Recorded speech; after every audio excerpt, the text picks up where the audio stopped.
우리에게 주신 하나님의 말씀은 히브리서 11장 6절 말씀입니다.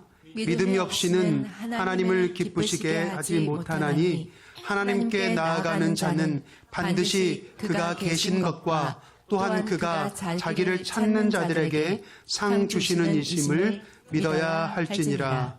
아멘. 우리는 오늘도 영과 진리로 예배합니다. 선포된 말씀은 믿음으로 해석하고 아멘으로 화답합니다. 말씀이 삶이 되도록 결단하고 성도와 사랑으로 교제합니다. 아멘. 하나님께 영광의 박수 올려드리겠습니다. 오늘은 우주의 진실에 대한 얘기를 좀 하려고 합니다. 우주의 진실이라고 하니까 좀 뭔가 거창하죠. 근데 사실 간단한 질문을 던질 거예요. 뭐냐면 하나님이 정말 계신가 하는 겁니다. 어떻게 생각하세요? 여러분, 정말 하나님이 살아 계실까요? 주일날 애써서 준비하고 왔더니 갑자기 우리 목사님이 뚱딴지 같은 그런 말씀을 하시는 거 아닌가 이렇게 생각하실지 모르겠습니다. 그런데 여러분, 만약 하나님이 안 계신다면 이게 다 무슨 소용이죠? 촛불 켜고 메리트 하고 또 예배드리는 이 모든 과정들, 이게 무슨 소용이에요? 예배 여러분 드릴 필요 있나요? 주일날 정말 황금 같은 시간이잖아요. 이 황금 같은 시간에 혹시 우리 다른 걸 해야 하지 않을까요? 여기 한 청년이 있습니다. 이 청년은요, 교회에 오는 게 참 불편합니다. 왜냐하면 하나님 계신 것이 잘 믿어지지 않거든요. 우리 교회 청년 아닙니다. 하나님 계신 것이 잘 믿어지지 않는 모든 청년들을 대표하는 가상의 인물이에요. 가상의 표본을 제가 들어서 말하는 거니까 옆 사람 괜히 확인할 필요 없습니다. 아무튼 이 청년에게는 당연히 설교가 귀에 안 들어오겠죠. 그렇죠? 또 찬양과 기도는 어떨까요? 이상한 종교 행위예요. 그래서 내가 이런 의식에 참여한다라고 하는 것은 정말 오글거리는 겁니다. 그래서 이 청년에게 결과적으로 예배드리는 이 시간은 뭐냐? 멈춰버린 시간인 거예요. 그런데 저는 한편으로 그런 생각이 들어요. 과연 이것이 이 청년만의 문제일까? 사실 이 질문은요, 우리 신앙생활을 오랫동안 해온 사람들에게도 한 번씩은 불쑥불쑥 찾아오는 질문이거든요. 어떤 분이 저에게 그렇더라고요. 목사님, 제가 30년을 넘게 신앙생활 했는데 저도 가끔은, 아주 가끔은 정말 하나님이 살아계신가 하는 생각이 찾아올 때가 있어요. 그래서 오늘 우리는 이 말씀을 통해 이 청년의 멈춰버린 시간뿐만 아니라 우리에게도 멈춰버린 시간이 있다면 함께 찾기를 원합니다. 자, 먼저 두 가지 가정이 필요해요. 첫 번째 가정입니다. 첫 번째 가정, 만약 정말 하나님이 없다면, 그런 가정이에요. 하나님이 없다면 어떻게 될까요? 일단 이 청년의 말이 맞게 되는 겁니다. 그렇죠? 우리가 말씀이라고 생각하는 이 성경은요, 그냥 오래된 책일 뿐이겠죠. 그리고 예배는 아무런 의미 없는 종교의식일 뿐입니다. 그러다 보니까 이 신앙생활이라는 것 그 자체가 시간 낭비인 거예요. 우리 인생 한 80년 살다가 죽으면 끝나는 겁니다. 그런데 한번 생각해 봅시다. 자, 이렇게 되면 이 청년이 얻는 게 뭐예요? 이 청년이 얻는 게 뭡니까? 하나님이 없을 때 이 청년이 얻는 거, 냉정하게 한번 따져봅시다. 먼저 이 청년은 일요일 아침에 여유를 얻을 수 있을 것 같아요. 예배 드리기 위해서 일찍 일어나서 준비해야 하는 그 번거로움이 없어졌잖아요. 잠을 더 잘 수도 있겠죠. 또 무엇을 얻을 수 있을까요? 예배 시간 때문에 하지 못했던 다른 일들을 할 수 있을 거예요. 영화를 볼 수도 있고 친구를 만날 수도 있고 공부를 할 수도 있고 그리고 생각해 보면 몇 가지 더 얻는 게 있을 수 있습니다. 그런데 제가 아무리 생각해 봐도요, 아주 중요한 뭔가 좀 의미적인 것들을 많이 얻는 것은 아닌 것 같아요. 그런데 여러분들 생각 중에는 저와 다를 수도 있죠. 아니, 저는 이미 일요일 아침에 늦잠을 자는 거, 그것만으로도 엄청나게 큰 겁니다. 네, 좋습니다. 그럴 수 있죠. 자, 그런데 그렇다 손치더라도 결국 어때요? 우리 80년 정도 살다가 죽으면 여러분 이게 무슨 소용입니까? 내가 얻는 것들이 그렇게 많지도 않지만 그것마저도 죽음과 함께 사라진다는 거예요. 제로가 됩니다. 자, 그럼 이제 두 번째 가정 한번 살펴볼게요. 자, 이번엔 반대로 만약 하나님이 정말 계신다면 하는 가정입니다. 여러분, 하나님이 정말 계시면 어떻게 될까요? 일단 우리가 교회에서 들었던, 이 청년이 들었던 그 설교 말씀들은 정말 하나님의 음성이었던 거예요. 구원과 심판은 실제였어요. 사실이었던 겁니다. 예배는 의미 없는 시간이 아니라 우리의 영혼을 준비하는 시간이었던 거예요. 자, 그런데 아직 더 중요한 게 남아 있어요. 자, 이 두 번째 가정이, 하나님이 살아 계신다는 이 가정이 사실이라면 이제 이 청년은 어떻게 되는 겁니까? 이 청년은 하나님의 음성을 무시했어요. 예배를 가볍게 여겼고요. 무엇보다 영혼을 준비할 시간을 낭비했어요. 결국 그런 모습으로 하나님 앞에 서게 되겠죠. 여러분, 이게 뭘 의미하는지 아세요? 오늘 본문은 하나님이 자기를 찾는 자들에게 상 주시는 분이라고 그렇게 이야기하고 있습니다. 그러니까 이 청년은 본문이 약속한 그 상을 놓쳐버리는 거예요. 목사님, 저는요, 그 상이라는 거 관심 없습니다. 그 상, 그거 뭐가 중요하다고. 아니요. 여러분, 여기서 말하는 상은 그냥 어떤 문화상품권 같은 게 아니에요. 개근상 같은 그런 의미의 상이 아닙니다. 궁극적으로 구원을 말하는 거예요. 중요한 건 우리가 구원을 놓친다고 그걸로 끝나는 게 아니라 이 상이 없는 사람에게는 심판이라고 하는 게 기다리고 있다는 거예요. 목사님, 그런데 그건 언제까지나 하나님이 살아계신다는 전제 아닌가요? 네, 맞습니다. 여러분, 근데 그거 아세요?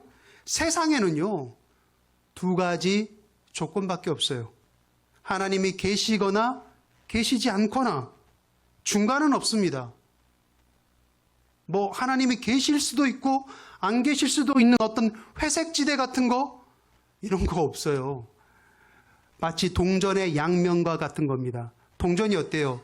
앞면이거나 뒤집으면 뒷면이거나지 중간이 없잖아요.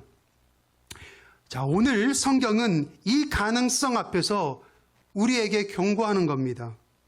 하나님께 나아가는 자는 뭐라고요? 반드시라고 했어요.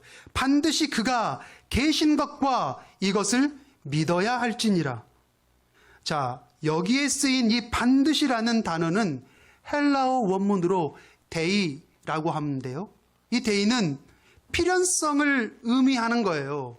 그러니까 예수님이 우리를 위해서 십자가를 질 수밖에 없었다라고 하는 그 필연성을 설명할 때, 기록할 때 쓰이는 단어가 이 데이입니다. 그래서 여기서 말하는 반드시는요, 네가 믿으면 좋지, 믿으면 좋고가 아니에요. 믿기를 권장합니다도 아니에요. 가능하면 믿어라도 아니에요. 그야말로 반드시 그 자체입니다. 이 반드시에는요, 또 그럴 만한 특별한 이유가 있어요. 제가 질문을 한 가지 더 드릴게요. 자, 하나님이 없다고 생각하시는 분, 자, 잘 들으셔야 돼요. 하나님이 없다고 생각하는 분, 묻습니다. 몇 퍼센트 확신합니까? 90%? 조금 더 쓸까요? 95% 확신한다. 하나님이 없어. 뭔 소리야. 엄마 때문에, 아빠 때문에 오는 거지. 95%. 조금 더 써서 99%? 아니, 100번 양보해서 99.9999%로 하나님이 없을 확률이 있다고 그렇게 가정을 해봅시다. 그런데 하나님이 없을 확률이 99.9999%라고 했을 때 반대로 하나님이 계실 확률은 몇 퍼센트가 되는 거예요? 0.0001%가 되는 겁니다. 이게 100만 분의 1이에요. 100만 분의 1. 엄청난 차이잖아요. 이건 뭐 거의 없다고 봐도 되는 확률입니다. 그런데 여러분, 한번 잘 생각해 보세요. 하나님 계실 가능성이 100만 분의 1? 아니, 1000만 분의 1만 있어도 여전히 하나님이 있거나 없거나 둘 중에 하나예요. 그렇잖아요.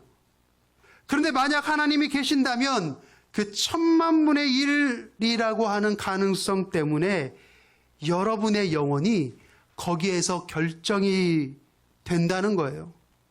그래서 만약 하나님이 없다면이라고 하는 것에 내 인생을 거는 것은, 그러한 인생을 거는 예배의 태도는 정말 가장 어리석은 도박이라는 겁니다.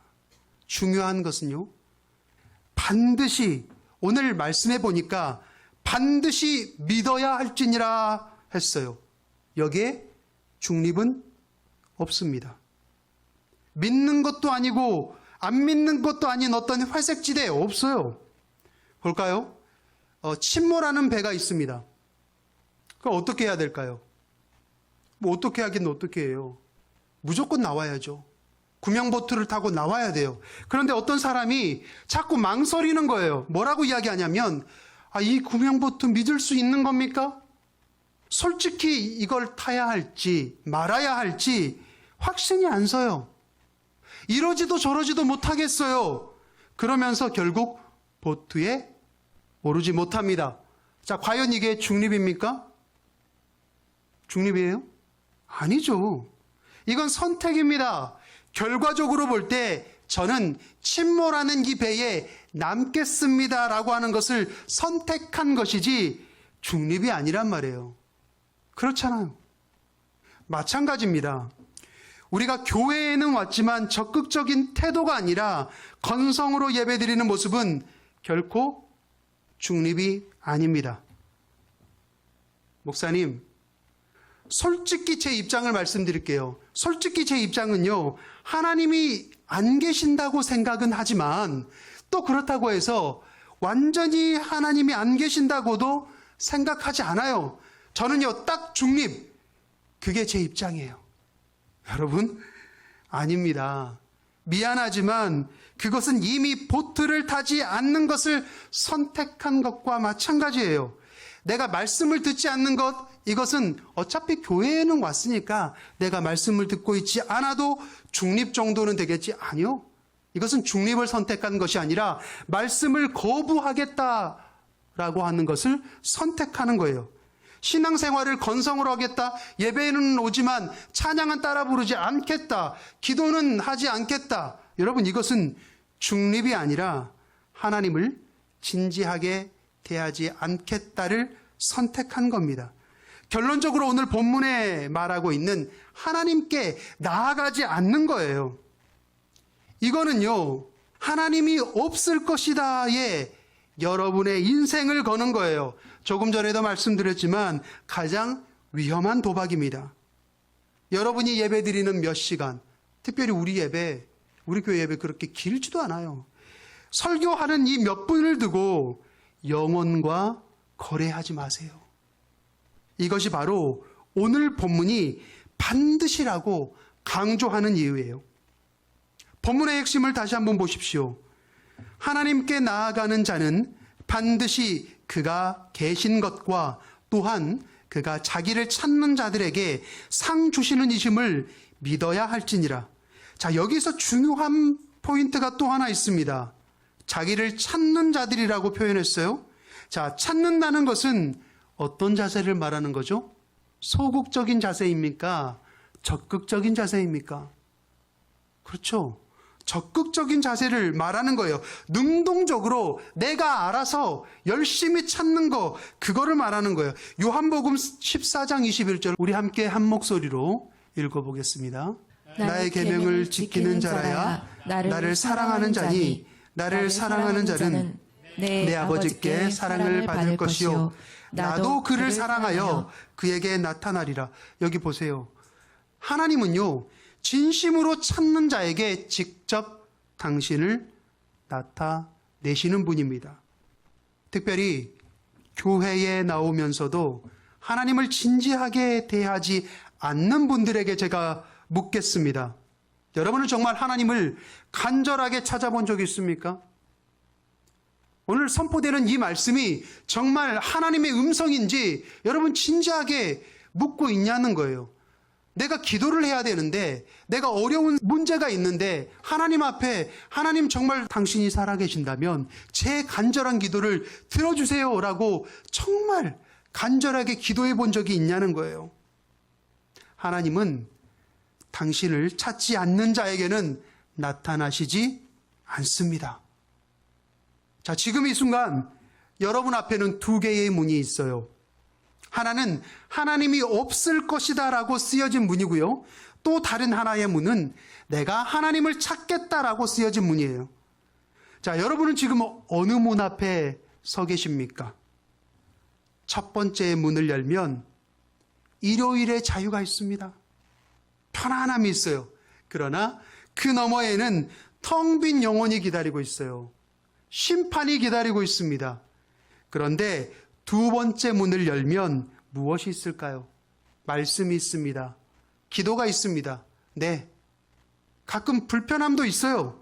그러나 그 너머에는 본문이 약속한 그 상이 기다리고 있다는 거예요.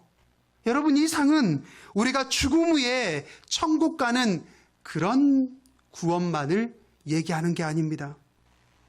구원에는요, 여러 의미의 구원이 있어요. 특별히 우리 청년이나 청소년들에게는 앞으로 내가 무엇을 해야 할지, 어떻게 살지에 대한 그런 진지하고 또 막막한 고민이 있잖아요. 그러나 주를 찾는 자에게 하나님께서는요, 비전이라고 하는 상을 주십니다. 주를 찾는 자에게 하나님은 꿈이라고 하는 상을 주신다는 거예요. 그리고 그 비전이 이루어지기까지 하나님께서는 여러분을 떠나시지 않고 없는 길을 내어서라도 우리를 인도해 주시는 거예요. 오늘 본문 히브리서 11장 전체의 내용을 보시면요, 이 장은 믿음의 선배들에 대한 그런 이야기입니다. 그런데 여기에 기록된 선배들 중 특별히 눈에 띄는 선배가 있어요. 아브라함이라고 하는 선배입니다. 이 사람은 믿음을 선택했을 때 하나님께서 그에게 약속의 땅이라고 하는 꿈을 주셨어요. 비전을 주셨어요. 그런데 막막한 겁니다. 지도 한 장 없었거든요. 그럼에도 불구하고 아브라함이 단호하게 이 믿음을 선택했을 때, 하나님이 정말 살아 계신다, 이것을 선택했을 때 하나님께서는 그에게 지속적으로 나타나셨고 그를 인도하셨고 결국 그 땅을 얻게 됐어요. 여러분, 주를 찾는 자에게는 죽음 이후의 문제뿐 아니라 이 땅에서의 현실의 문제, 지금 내가 가진 현재와 미래에도 상을 주신다는 겁니다. 사랑하는 성도 여러분, 잘 들으셔야 돼요. 여러분이 지금 그래도 나는 아직 잘 모르겠어 라고 말하면서 주저하고 계신다면 여러분은 이미 선택을 한 겁니다. 첫 번째 문을 선택한 거예요. 중립은 없습니다. 침묵은 거부하는 거예요. 아, 목사님, 저는 조금 더 커서 나중에 좀 생각해 볼게요. 아니요. 미루는 것은 선택을 하지 않는 것이 아니라 아니요, 노를 선택한 거예요. 그런데 생각해 보십시오. 여러분, 만약 이 설교가 틀렸다면 여러분은 고작 오늘 예배드리는 이 한 시간을 잃는 것뿐입니다. 그런데 만약에 이 말씀이 진짜라면, 하나님이 정말 살아 계신다면, 본문의 약속이 거짓이 아니라면 여러분은 지금 무엇을 읽고 있는 겁니까? 영혼을 읽고 있는 겁니다. 지금 이 순간 되돌릴 수 없는 선택을 하고 있는 거예요. 본문은 다시 한번 여러분에게 외칩니다. 반드시 반드시 믿어야 할지니라. 이것은 권면이 아닙니다. 명령입니다. 반드시 믿으라는 명령이에요. 제한이 아닙니다. 경고예요. 조언이 아닙니다. 이건 생존의 문제예요. 여러분, 생존 앞에서 더 중요한 문제가 있겠습니까? 우리가 제일 좋아하는 먹는 거. 일단 살고 봐야 먹을 거 아닙니까? 살아야 되는 거예요. 생존의 문제가 가장 중요한 겁니다. 오늘 이 시간 이후 여러분의 예배가 달라지기를 소망합니다. 여러분의 찬양과 기도가 달라지기를 소망합니다. 하나님을 진지하게 찾으시고 예배에 대한 태도를 진지하게 바꾸시길 축복합니다. 이 결단이 여러분의 영혼을 바꿀 것입니다. 기도하겠습니다. 사랑과 은혜가 한량없이 많으신 하나님 아버지, 감사합니다. 우리는 하나님이 없다라고 하는 만약의 전제를 내걸고 주님 앞에 나올 때가 많습니다. 그런데 이것이 얼마나 어리석은 도박인지 오늘 우리는 주님께서 주신 히브리서의 말씀을 통해 다시 한번 마음에 새깁니다. 때로는 내 마음 가운데도 이런 도박을 할 때가 있지는 않습니까? 주님, 우리의 어리석음을 용서해 주시고 이제는 내가 주님 앞에 예배를 드리는 것이 정말 진솔하게 하여 주시옵소서. 진지하게 하여 주시옵소서. 하나님을 찾게 하여 주시옵소서. 그래서 하나님께서 나를 향해 예비하신 그 상을 누릴 수 있는 우리 모두가 될 수 있도록 인도하여 주시옵소서. 이 모든 말씀 살아계시며 역사하시는 우리 구주 예수 그리스도의 이름으로 기도드립니다. 아멘.